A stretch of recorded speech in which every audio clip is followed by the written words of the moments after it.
ассалому алайкум дӯстон, хуш омадем ба шабакаи мо. Дар навори имрӯза барои шумо тозатарин ва муҳимтарин хабарҳоро аз ҷаҳони ММА омода кардем ва боварӣ дорем ки навор ба шумо писанд меояд. Барои ҳамин наворро то охир тамошо кунен. Мо боша оғоз мекунем. шахсоне ки аз Москва ва Московский област хоҳиши гузаштани граница дошта бошен, пас мо ба шумо одамони бабоварӣ, акай ғулом ва акай умедро тавсия медиҳем ки тӯли чанд сол мешавад ки онҳо дар ин соҳа кору фаъолият мекунанд. ин бародару шуморо аз Москва ва Московский област гирифта ба мошинҳои худ ба границаи Қазоқистон бурда меоранд. мошинҳои ин бародару мошинҳои замонавӣ буда ҳамаи шароитҳоро доранд, то ин ки шуморо ба роҳат бурда биёранд. барои ҳамин худи ҳозир ба номерҳои дар рӯи экран буда ё ин ки ба WhatsApp ин рақамҳо занг занен ва граница гузашта ҳуҷҷатҳои худро хуб кунен ва агар ки скидка гирифтан хоҳен, пас ҳатман аз номи канали мо Паҳлавон теҷа гап занен. роҳи сафед дӯстон. тобови ҷангори амрикоӣ Кори Сендхаген гуфт ки муҳорибаи ӯ бо Умар Нурмагомедов муҳорибаи довталабӣ мешавад. бале, ин чизе ҳаст ки ба ман гуфтанд.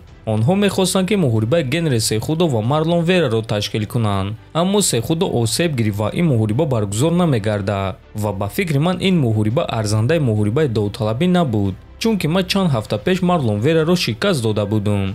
агар ки онҳо муҳорибаи Генри Сехудо ва Марлон Вераро ташкил кардан мехостанд, пас ин маънои онро дорад ки мо бо Умар барои довталаби рақами 1 шудан меҷангем.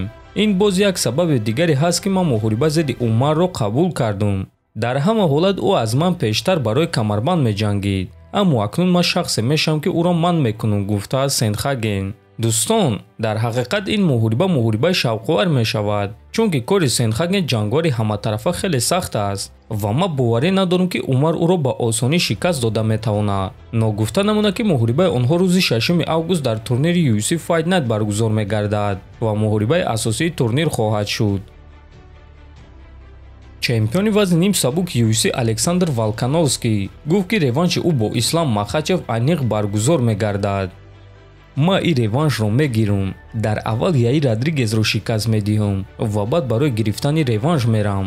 муҳорибаи мо бо Ислам наздик буд. оё ман барои ғолиб шудан кори даркориро кардам? бале. оё ин ғалабаи ӯро дуздӣ номида мешавад? не. муҳориба хеле муҳорибаи наздик буд ва ман ин чизро медонам. дар ҳамон муҳориба ман ба ҳама нишон додам ки маро ба монанди бозича ба ҳар кунҷи октагон партофта намешавад.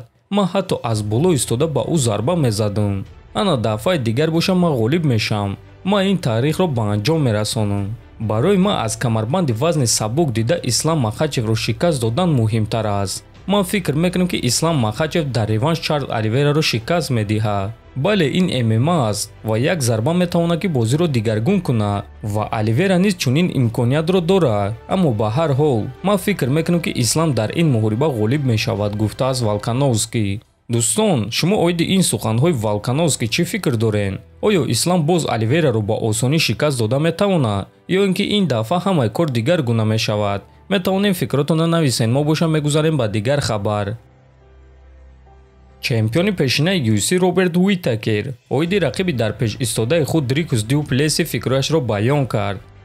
шумо ин шахсро ба назар намегирен, аммо ӯ қувваи хеле сахт дорад ва ӯ хеле пуртоқат аст. ӯ чанд маротиба барои мағлуб шудан наздик буд, аммо доимо ғалабаро канда мегирифт. ин феъли ӯ тарсовар аст.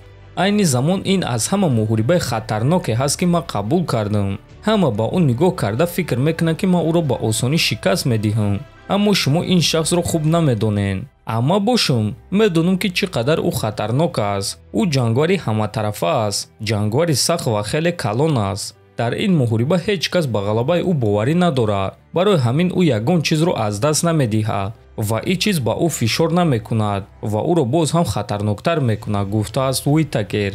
хотиррасон мекунем ки муҳорибаи Роберт Уитакер ва Дрикус Ду Плеси муҳорибаи довталабӣ дар вазни миёна мешавад, ки аллакай шаби 8 ба 9 июл дар турнири UFC 290 баргузор мегардад. дӯстон, оё шумо медонистед ки Роберт Уитакер ҷангвари дӯстдоштаи варзигари тоҷик Самандар Муродов аст? Самандар Муродов дар ҳамаи муҳорибаҳо Уитакерро дастгирӣ мекунад ва ҳамаи муҳорибаҳои ӯро тамошо мекунад. ҷангвари дӯстдоштаи худи шумо кист дӯстон? метавонед дар комментария нависен. дар канали мо обуна шавен то боздид хонободу сарбаланд бошен.